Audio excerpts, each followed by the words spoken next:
अंदर की मरनाता सबको जय मसीह की। यीशु प्रभु ने क्रूस पे 7 बातें बोली। अभी हम उनमें से 5वीं बात को ध्यान करेंगे। उससे पहले छोटी सी प्रार्थना करेंगे।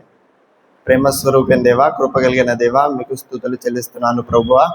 ప్రభా, మీ ఆత్మ సహాయము నాకు దయచేయండి. మంచిగా బోధించే కృపను, భయము లేకుండా, తప్పులు చెప్పకుండా మీ సహాయము నాకు, మీ కృపలో నన్ను భద్రపడి ఈ చిన్ని ప్రార్థన మీ పాదాల దగ్గర పెట్టుచున్నాను. యేసునామమున వేడుకొంచున్నా పరమ తండ్రి, ఆమేన్.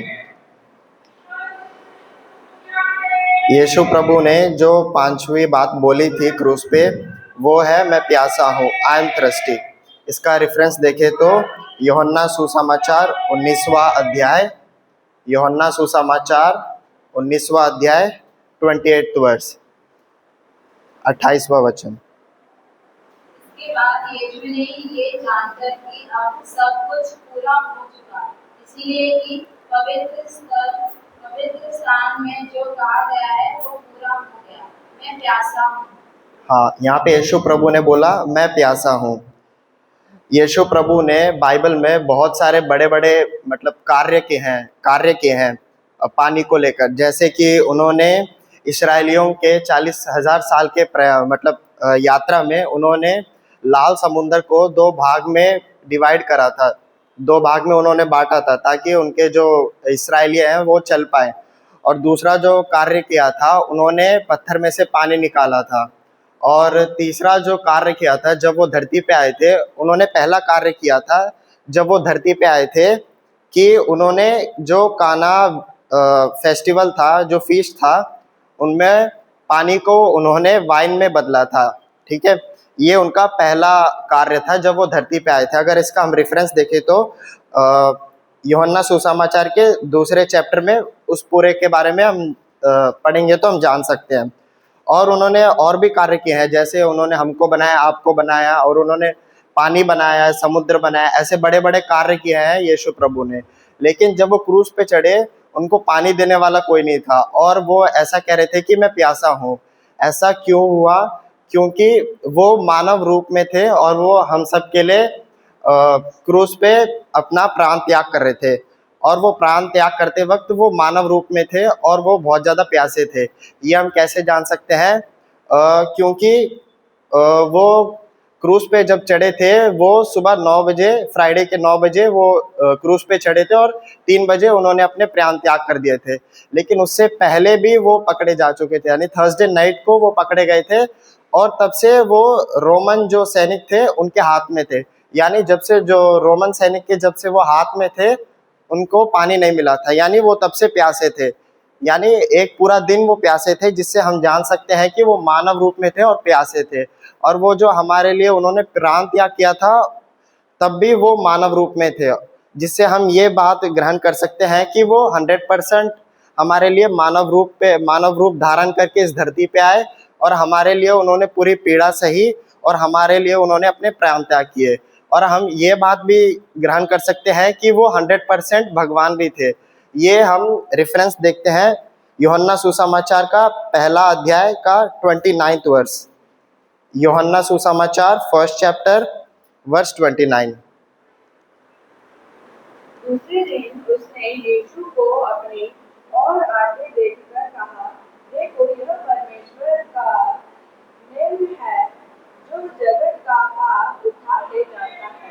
हाँ, यहाँ पे जो बकरे का बच्चा है, यानी क्या बोलते हैं उसको, बकरे के बच्चे को, हाँ, मेमना जो है यीशु प्रभु के मानव रूप को दिखाता है। इससे हम ये जान सकते हैं कि यीशु प्रभु जब धरती पे आए थे वो मानव रूप में थे। और उनके पवित्रता को हम कैसे जान सकते हैं? रेवलेशंस आखिरी बुक जो है, हाँ, उसका 5th चैप्टर 5th वर्सेस।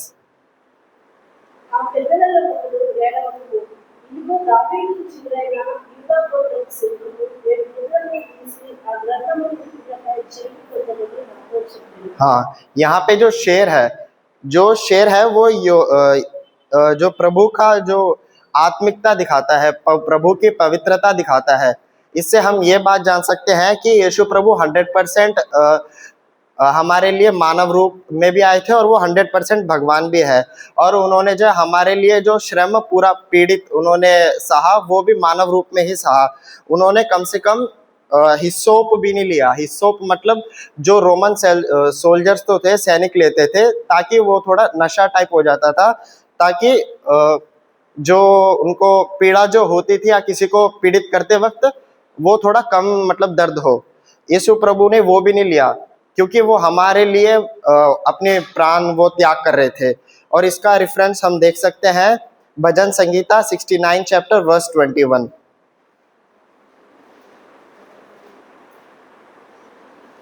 भजन संगीता चैप्टर 69 वर्स 21। लोगों ने मेरे खाने के लिए इंद्रायण दिया और मेरी प्यास बुझाने के लिए मुझे सिरका पिलाया। हाँ, ये जो पोस्का या बंच ऑफ हिसोप बोलते हैं इसको इंग्लिश में, ये विनीगर का पानी होता है जो कि बहुत ज्यादा कड़वा होता है। जब प्रभु प्यासे थे, उन्होंने पानी के लिए पूछा, लेकिन उनको एक सोल्जर ने आके, जो कि सैनिक ने आके उनको बंच ऑफ हिसोप दिया, लेकिन यीशु प्रभु ने उसको मना कर दिया। ठीक है, अब इसके बाद प्रभु ने ये जो 5वां वर्ड बोला था, आई एम थ्रस्टी, कि मैं प्यासा हूं, इसका आत्मिक अर्थ क्या है हम 4 तरीके से देखेंगे। सबसे पहले उनके प्यास क्या है और उन्होंने क्यों बोला। सबसे पहले वो मानव रूप में थे, इसीलिए वो प्यासे थे। और जैसे कि मैंने आपको बताया था, उनको क्रूस पे 9 बजे चढ़ाया था और 3 बजे को वो मर गए थे, जो कि बहुत दोपहर के टाइम था, और वो एक माउंटेन पे थे, तो वो प्यासे थे और इसीलिए उन्होंने कहा कि मैं प्यासा हूँ। अब इसका आत्मिक मतलब देखें तो वो उन्होंने इसीलिए कहा क्योंकि वो प्रवचन को पूरा करने आए थे और उन्होंने प्रवचन पूरा करा। जैसे कि यीशु प्रभु ये क्रूस पे पहले ही कहने वाले थे करके लिखा हुआ था। मतलब मैं आपको समझाता हूँ, यीशु प्रभु जब क्रूस पे चढ़े तो उन्होंने 7 वर्ड कही, और ये कहेंगे करके ये पहले ही उनके भक्त द्वारा बाइबल में लिखा गया था। तो इसका अगर हम रेफरेंस देखें तो मत्ती सुसमाचार 5वां अध्याय 17 और 18। मत्ती सुसमाचार 5वां चैप्टर वर्स 17 और 18। ధర్మశాస్త్రం లేదు, ప్రవక్తల వచనం లేదు, కొట్టివే వచ్చిందని దానించబడి నెరవేర్చుటకే దాన్ని కొట్టివేయడానికి నేను రాలేదు.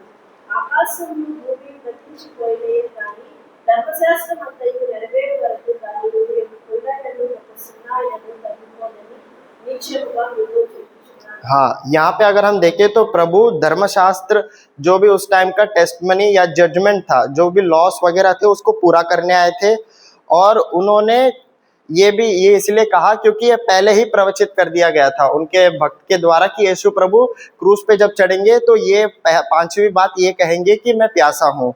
ये पहले हुई उनके भक्त के द्वारा प्रवचित किया गया था, और इसका रेफरेंस भी हमने देख लिया। और ये प्रवचन जो होते हैं इनको प्रोफेसिस बोलते हैं इंग्लिश में, और ये प्रभु के दिल में जो बात है ये हम सब तक पहुंचाते हैं।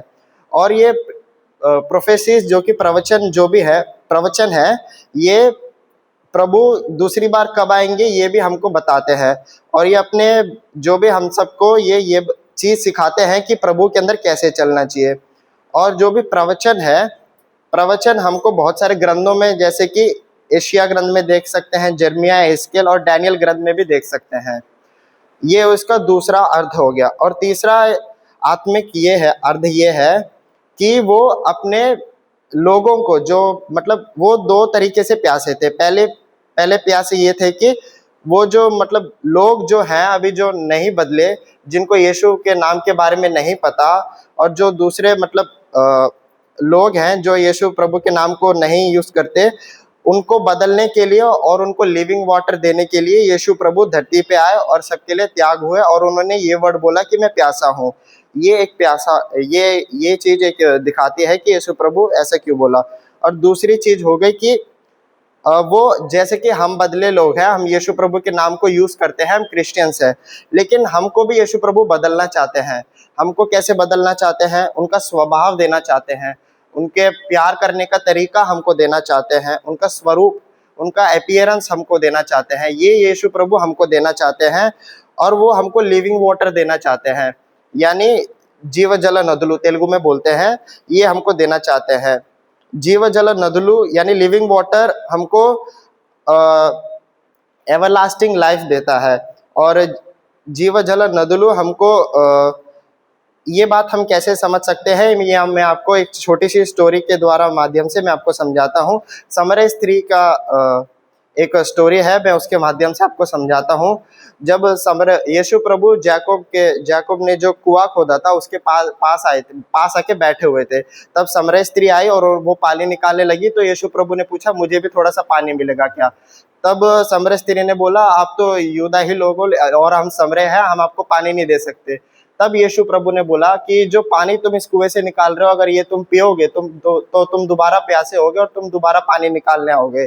लेकिन जो पानी मैं तुमको दूंगा तो तुम पियोगे तो तुम दोबारा प्यासे नहीं होगे। और ये बात, जो पानी यीशु प्रभु देना चाहते हैं वो है लिविंग वाटर, जो यीशु प्रभु हम सबको देना चाहते हैं। और यीशु प्रभु जो नहीं बदले हैं उनको बदलना चाहते हैं, उनको लिविंग वाटर देना चाहते हैं। और जो बदले लोग हैं यानी हम सब, वो हम सबको अपना स्वरूप देना चाहते हैं, अपना लविंग नेचर देना चाहते हैं और अपना स्वभाव देना चाहते हैं। तो ये हो गए यीशु प्रभु किस लिए प्यासे थे। अब उनका प्यास हम मिटा कैसे सकते हैं, ये चीज हम देख सकते हैं, एक बार देखेंगे उनका प्यास हम कैसे मिटाएंगे। Hebrews chapter 2 verse 10। Hebrews chapter 2 verse 10। ఎవరి నిమిత్తము సమస్తము ఉన్నదో, ఎవరి వలన సమస్తము కల్పించినామో, ఆయన అనేకులైన కుమారులను మహిమకు తెచ్చుచుండగా వారి రక్షణకర్తను శ్రమల ద్వారా సంపూర్ణంగా చేయుట ఆయనకు। यहाँ पे जैसे यीशु प्रभु ने जब वो धरती पे आए थे, उन्होंने बहुत सारे लोगों को बचाया था और अपने श्रम के द्वारा उन्हें बहुत सारे लोगों को बचाया था। फिर उनकी आत्माओं को उन्होंने पिता को दिया था। वैसे ही हम भी पहले अपने आप को पूरा संपूर्णित करके अब फिर बहुत सारे लोगों को बचा के उनकी आत्मा को हमें भी यीशु के हवाले करना है। ये हम चीज करेंगे तो हम यीशु प्रभु के प्यास को मिटा सकेंगे। ये हो गए इसके 4 आत्मीय कद। मैं आपको एक बार दोबारा समझाता हूँ। पहले यीशु प्रभु इसलिए प्यासे थे क्योंकि वो मानव रूप से थे, और वो प्यासे इसलिए थे क्योंकि वो क्रूस पे लटके हुए थे। और आत्मिक अर्थ ये है क्योंकि वो उन्होंने ये चीज इसलिए बोला क्योंकि ये पहले ही उनके भक्तों के द्वारा लिखा गया था कि वो क्रूस पे लटकने के बाद 5वां वर्ड मैं प्यासा हूं करके बोलेंगे। और तीसरा आत्मिक अर्थ ये है कि यीशु प्रभु जब क्रूस पे लटके थे, उन्होंने इसलिए बोला क्योंकि वो प्यासे इसलिए थे क्योंकि वो जो भी लोग हैं जो अभी तक नहीं बदले, उनको वो बदलना चाहते हैं और उनको लिविंग वाटर देना चाहते हैं।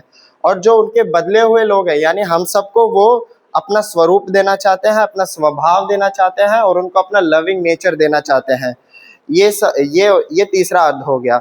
और हम यीशु प्रभु के लिए क्या कर सकते हैं कि जैसे यीशु प्रभु ने सबको बचाया है और अपने आप को पूरा श्रम के द्वारा बचाया है, हम भी बहुत सारे लोगों को बचा के यीशु प्रभु का वचन सब तक पहुंचा के हम भी उनकी आत्माओं को प्रभु के हवाले कर सकते हैं। ये चीज हम करेंगे तो उनके प्यास हम बुझा सकते हैं। ये छोटा सा वचन प्रभु के नाम करता हूँ। आमीन।